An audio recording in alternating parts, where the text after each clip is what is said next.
Es un tema bastante controvertido, el timing de la traqueostomía, y fundamentalmente se volvió más controvertido desde el advenimiento de los métodos percutáneos. Cuando hablábamos de traqueostomía de urgencia, de quirúrgicas, en la década del 80, del 90, que todavía se hacían y muchas, este punto no estaba tan discutido. Hoy hablar de traqueostomía significa hablar de timing, el momento cuál es el adecuado para poder hacerlo. Fíjense que el último consenso de traqueostomía data del año 89, que es un consenso que hizo la Sociedad Americana de Cuidados Críticos con la ICCP, donde en realidad no fue un consenso de traqueostomía, sino fue un consenso de ventilación mecánica donde el ítem traqueostomía estaba metido. Y data del año 89, y lo quiero recalcar, porque el primer reporte de traqueostomía percutánea data del año 85, donde Pascual Ciaglia describe la técnica de traqueostomía percutánea o método de Ciaglia, hoy conocido como Blue Rhino, quizá más difundido, pero sigue siendo la técnica de Ciaglia. Hoy, ¿qué tiempo se considera en la actualidad? Para hablar de esto hay que hablar del daño que produce en la intubación endotraqueal, el tubo puesto en la tráquea. El daño de la mucosa laringe y de las cuerdas vocales ya se encuentra y es máximo a los 3 a 7 días. Si el tubo es retirado de la laringe, en pocos días estos daños curan completamente. Ahora, si la intubación translaringea persiste, el daño progresa, las lesiones son más intensas, se producen cicatrices, anormalidades funcionales que llevan a un deterioro o a secuelas importantes en la tráquea de este enfermo. En la década del 80 se consideraba precoz cuando era realizada antes de los 21 días de la intubación orotraqueal. Insisto, el gol estándar era la traqueostomía quirúrgica, no la percutánea, por eso 21 días. El tiempo límite, 3 semanas, si el paciente requería de estar mayor tiempo intubado, y ahí había una creencia que el riesgo de laringio versus el riesgo de la traqueostomía, que era quirúrgica, era más grande. Por eso ahí se empezaban a plantear el tema de que había que hacer la traqueostomía. Hoy los reportes actuales consideran precoz a las realizadas dentro de las 48 a 72 horas de intubación y ya las tardías realizadas en 14 a 21, aunque algunos reportes hablan de tardía al día 7º o 8º. El tema es la decisión, y ahí está lo importante, y a lo cual tenemos que hacer hincapié, que involucra riesgos y beneficios de los pacientes comparado con la continuación de la intubación orotraqueal. ¿Y dónde radica la mayor dificultad?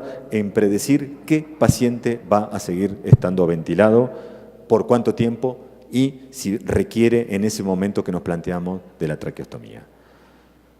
¿Cuáles son los riesgos de la intubación prolongada? La lesión de incremento de las partes blandas, el peligro de autoextubación, el aumento del riesgo de infecciones, el aumento de los requerimientos de sedación. Decíamos que el daño laríngeo es constante en todos los pacientes intubados, pero ya a las 24-48 horas hay riesgo de daño y aumenta para el 10º día. La evolución de las lesiones es impredecible y está muy condicionada por situaciones clínicas que son individualizadas a cada paciente. Y el riesgo potencial de una lesión glótica subglótica es similar al riesgo de una lesión traqueal, pero sin ninguna duda que las más graves son las glóticas subglóticas. ¿Cuál es el beneficio de la traqueostomía versus la intubación translaringea prolongada? El confort del enfermo. El paciente, cuando se le pregunta, está mucho más confortable con la intubación, con la cánula de traqueostomía que por la intubación. Facilita los cuidados de enfermería, la aspiración de la vía aérea, disminuye la resistencia al aire en la vía aérea, ahorra futuras injurias en los pacientes internados en UTI, facilita la movilidad del enfermo, la oportunidad de la articulación de la palabra, al igual que la alimentación oral a demanda, tiene un fuerte impacto psicológico en este grupo de enfermos, es una vía aérea mucho más segura que el tubo, facilita el destete, reduce la neumonía asociada a la ventilación y facilita la transferencia de pacientes ventilados fuera de la UTI. El paciente, decíamos, se encuentra más confortable, refiere más confort, disminuimos sedantes y analgésicos. Recordemos que el tubo orotraqueal duele y duele mucho. De ahí que hay pacientes que están muy combativos, con bajo nivel de analgesia, porque el tubo les duele. Lo único que hay que hacer es aumentar la analgesia, no la sedación. Entonces, tener presente que el tubo duele. No así la cánula de traqueostomía. Se puede disminuir la sedación y la analgesia en estos pacientes. Ni hablar de la intubación translaríngea por vía nasal. El 90% de los pacientes intubados por vía nasal al 8º día presentan signos radiológicos de sinusitis. Así que tenerla presente. A nadie se le ocurriría tener un paciente intubado por nariz de más de 2 o 3 días. La regla sería, cuando el paciente llega de quirófano intubado por nariz y se estabiliza hemodinámicamente, retirar la intubación nasotraqueal y realizar intubación orotraqueal. Y esto fundamentalmente en las cirugías neurológicas o las neurocirugías, donde por las posiciones viciosas que adopta el paciente en la mesa de cirugía, se utilizan tubos e intubación nasotraqueal con tubos espiralados. Los tubos espiralados producen mucha lesión. Son tubos de alta resistencia que logran el codo que hacen en la glotis, subglotis, es mucha presión ejercen sobre esas estructuras y producen mucho más lesiones. Aquí les puse esta foto para que la recuerden. Uno tiene presente siempre las lesiones que produce el balón del tubo, ¿no es cierto? Estas se pueden evitar haciendo una manometría del tubo endotraqueal. Recordar que hay que mantener entre 23 y 25 milímetros de mercurio, siempre por debajo de la presión de perfusión capilar del paciente, para evitar lesiones por el tubo. Pero estas otras que están aquí, que es la lesión, la punta del tubo endotraqueal, las cuerdas vocales y los cartílagos aritenoides, también hay que tenerlas presentes. Y estas tres, fundamentalmente, se dan cuando el paciente está combativo. Y este codo que produce el tubo, aún más cuando el paciente está combativo. Es muy habitual ver cuando el paciente no está bien sedado o bien analgesiado, que el tubo, que es una estructura rígida, y el paciente moviendo la cabeza. Eso destruye la vía aérea del enfermo. Por eso recordar los 4 puntos: aritenoides, cuerdas vocales, esto otro que lo controlamos con manometría, y la punta del tubo endotraqueal, que producen todo este tipo de lesiones en la vía aérea del enfermo. Esta foto data de la época que se utilizaban los tubos de alta presión, unos tubos naranjas, que se esterilizaban. Allá lo veo a Cisclo que mueve la cabeza diciéndolo. A Cisclo data de mi generación, así que lo usábamos también. Y allá lo veo al doctor Pedro también, que seguramente le utilizaba esos tubos. Bueno, la rescaté esta foto porque eran tubos de balones de alta presión que cuando uno los inflaba, se herniaban, vale decir, no era simétrico el inflado, y producía este tipo de cosas con estas flechas rojas. Esto producía microaspiración del enfermo. Y acá muestra el herniamiento. Cuando había un herniamiento había mayor presión en la pared traqueal donde estaba el tubo herniado, que producía lesiones de traqueomalacia. Bueno, la realidad era que era un desastre, pero era lo que había. Década del 70, década del 80. Ya empezaron a venir después estos tubos que utilizamos hoy día. Pero yo era residente en ese momento y vi la cola de esto, pero rescaté esta foto porque quería mostrarle lo que producían en aquel momento esos tubos. Para esto es importante mostrar los puntos de apoyo del tubo orotraqueal en la glotis. Fíjense, este punto de apoyo que se produce fundamentalmente en las comisuras posteriores, lo que llega a producir las úlceras. Esto es una glotis normal, esta es una sinequia anterior, o sea, se va cerrando por la presencia de una vez retirado el tubo, pero la evolución sigue en estos pacientes. Aquí tienen granulomas glóticos y subglóticos, allí abajo lo ven, con lo que hay tejidos de neoformación, neovascular, pero formando estas neoformaciones, estos granulomas que requieren de tratamientos con cirugías láser, que para el paciente requiere varias intervenciones y son muy costosas, pero estas son las peores, las glóticas y fundamentalmente las subglóticas. La estenosis laringea es la más temida de todas estas, y estas son las que requieren estos tratamientos que mencionaba. Pero fíjense que la incidencia de complicación ocurre en más de 2% de los pacientes intubados, menos de 6 días, y aproximadamente en el 5% de los pacientes intubados entre los 6 y 11 días. Realmente son lesiones muy serias, y ustedes dirán, ¿se ven frecuentemente? Sí, pero ¿qué ocurre? Uno puede andar por la vida con el 75% de la tráquea obstruida y no tener síntomas. Por suerte, porque el aire es finito y pasa. Pero cuando hay mayores requerimientos de ventilación, ahí se sienten los síntomas. ¿Y qué ocurre con estos enfermos? Son los pacientes que los trae algún familiar a la guardia del hospital, al showroom, diciendo o poniéndole el rótulo de que el señor es asmático. Opa, paciente de 50, 60 años que se volvió asmático a esa edad, es raro, nunca he visto eso. La primera pregunta a hacerle a la familia, ¿el señor estuvo intubado? ¿El señor estuvo ventilado? ¿Estuvo en terapia intensiva? ¿Estuvo operado? Y hay que descartar esto y no rotularlo como pacientes asmáticos. Hay que estudiarle la vía aérea. La primer punto. Hay alta mortalidad en los pacientes en los pisos cuando se descargan de terapia intensiva, encontrados pacientes con lesiones traqueales o lesiones glóticas, subglóticas, que no fueron evidenciadas posteriormente a la salida de terapia intensiva. Las estenosis traqueales ya no son tan graves, pero hay que tenerlas presentes y hay que estudiarlas, porque si bien es temida, está más que nada dada por el decúbito del manguito del tubo endotraqueal, por eso insistir con la manometría del tubo endotraqueal. Acá hay que ponerlo cada vez que se hace un control de enfermería, una vez por turno, como se toman los signos vitales. En nuestro servicio está puesto la manometría del tubo endotraqueal.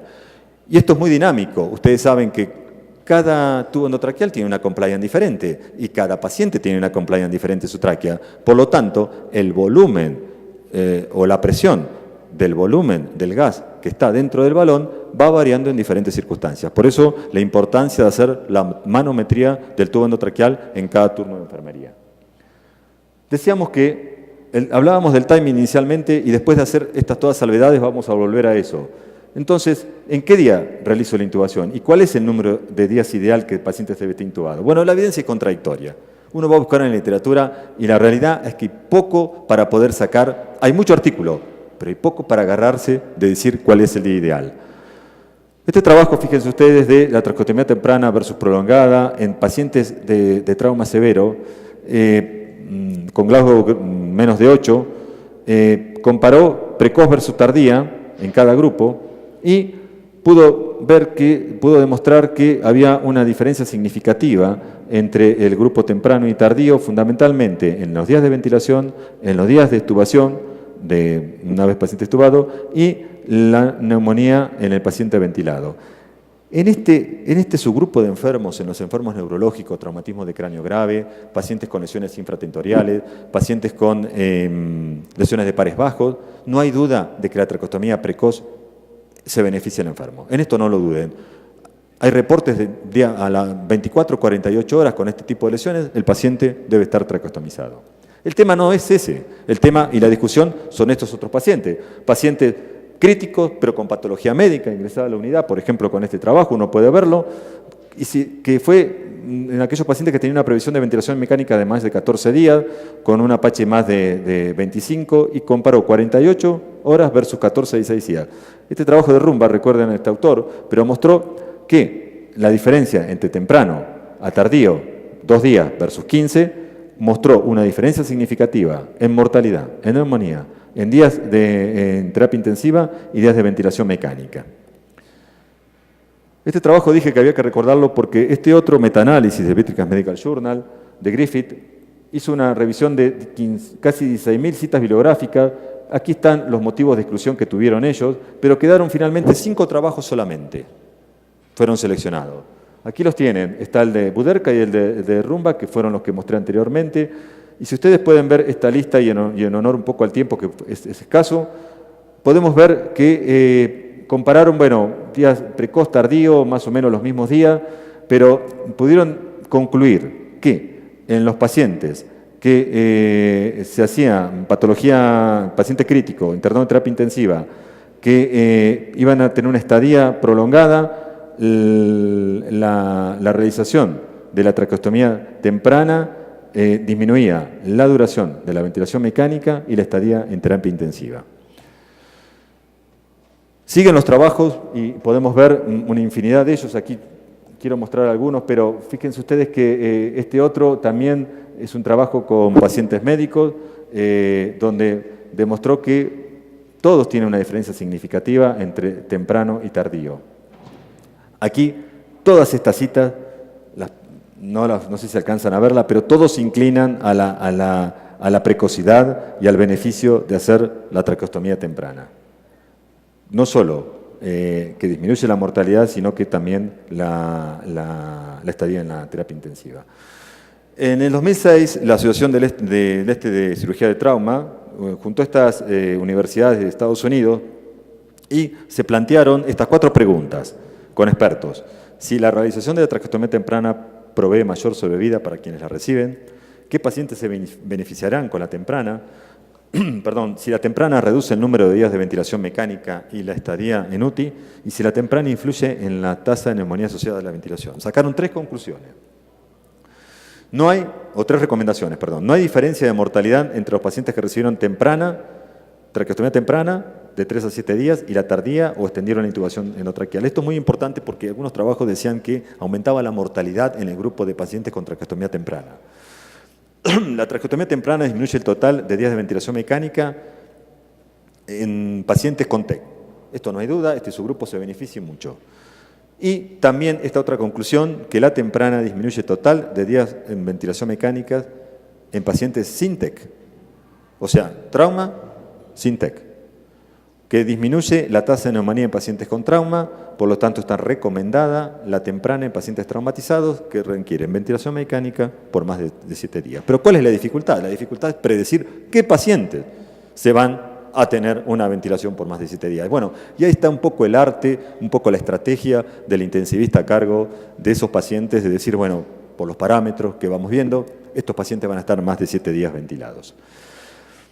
Acá hay una recomendación acerca del timing de la traqueostomía. Es un trabajo de Crosswell muy interesante del 2004 que dice que, y quiero mencionar por qué la importancia de esto, del día 1 a 3 del paciente intubado hay que anticipar que este paciente va a seguir teniendo ventilación por más de 7 a 10 días. Si es así, bueno, realizar la traqueostomía. Paciente de más de 7 días, hoy se considera tardía ya esa traqueostomía, por lo tanto, realizarla. Si es no, continuamos con la intubación, pero con observación diaria de ese paciente y con realización de parámetros de destete diario de esos pacientes. 7 a 10 días de intubación, si nos anticipamos la necesidad de realizar dentro de los 3 a 5 días, hacemos la traqueostomía. No continuar con la intubación con reevaluación frecuente. Y ahí lo importante y lo que nos tiene que quedar presente, hacer reevaluación permanente y diaria de estos enfermos y no condenarlo a este paciente a decir, bueno, va a estar 10, 15, 20 días y hay que permanecer con el tubo endotraqueal colocado. Muchas gracias. Si hay alguna pregunta. Sí, Pedro.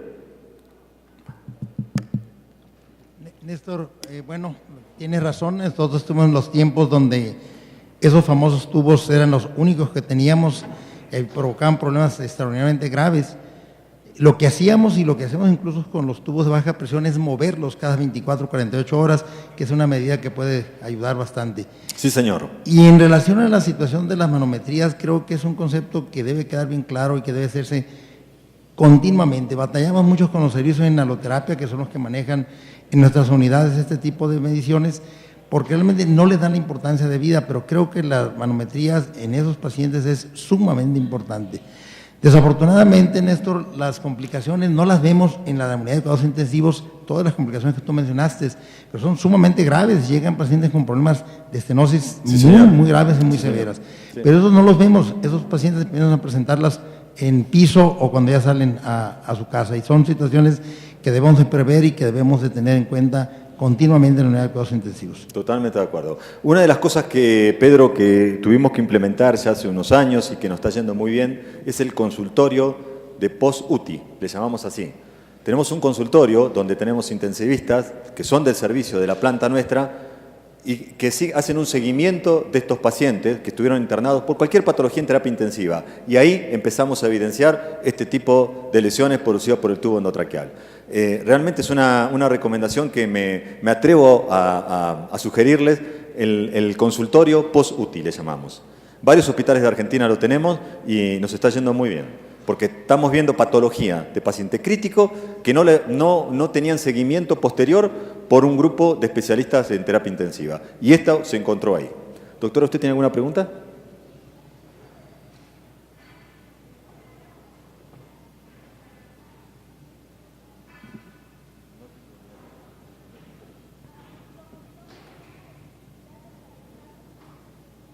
Sí.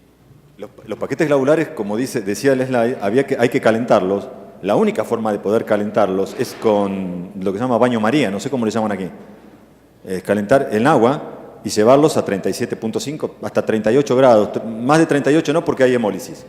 Pero se pueden pasar tranquilamente colocados a 37 grados y les va a llegar, obviamente por pérdida de calor en la tubuladura, les va a llegar a los pacientes con 34, 35 grados, porque también el problema es no volverlo hipotérmico a ese paciente que ya seguramente está hipotérmico por la pérdida de volumen que haya tenido y además porque es pacientes que están en shock. Pero sí, no hay ningún inconveniente poder calentar los paquetes globulares. Lo que no hay que hacer, porque vas a sacar morcilla, es ponerlo en el microondas. Eso no. En el microondas se pone solamente solución fisiológica, cristaloides o Ringer lactato. Nada más que eso. Pero el resto, solución de baño María. Sí. Existen algunos sistemas de hotline, sí, los cuales se les programa y... Sí. Pero yo no lo mencioné porque no lo tenemos. Somos un país pobre. Nos calentamos con baño María. Así es. Así es. Sí. No los tenemos. ¿Alguna otra pregunta? Sí. ¿Con qué frecuencia intuban por la vía nasal a los pacientes? ¿Con qué frecuencia utilizan la vía nasal para intubar a los pacientes?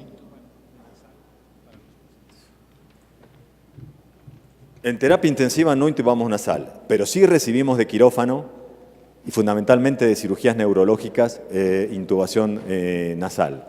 Que en eso hay que ser muy cautos en que una vez que el paciente esté estable desde el punto de vista respiratorio y hemodinámico, realizar el cambio. Y no intubamos nasal porque tenemos en nuestro carro de vía aérea tenemos dispositivos como para poder realizar una intubación orotraqueal, como los dispositivos que mencioné, o intubación con fibrolaringoscopía o con bujías tipo Etchman, que nos facilitan mucho. Pero bueno, nos hemos entrenado en este tipo de dispositivos para evitar la intubación nasal, que realmente en el paciente crítico en terapia intensiva para hacer ventilación mecánica creo que es una de las peores vías, pero bueno, cuando nos vienen en quirófano sí, los tenemos, pero como les digo, 24 o 28 horas y trastubamos el paciente a orotraqueal. Okay. Doctor Raimondi, muchísimas gracias por su participación, ha sido un gusto. No, gracias a ustedes. Para nosotros que Gracias a ustedes, y hoy no estaba Cisclo, pero ahora que lo veo sentado ahí, quiero felicitarte a vos y a todo el board de la Asociación Mexicana por haber realizado por segunda vez el Congreso y esta vez con éxito, por las condiciones climáticas. Gracias. Gracias por la invitación.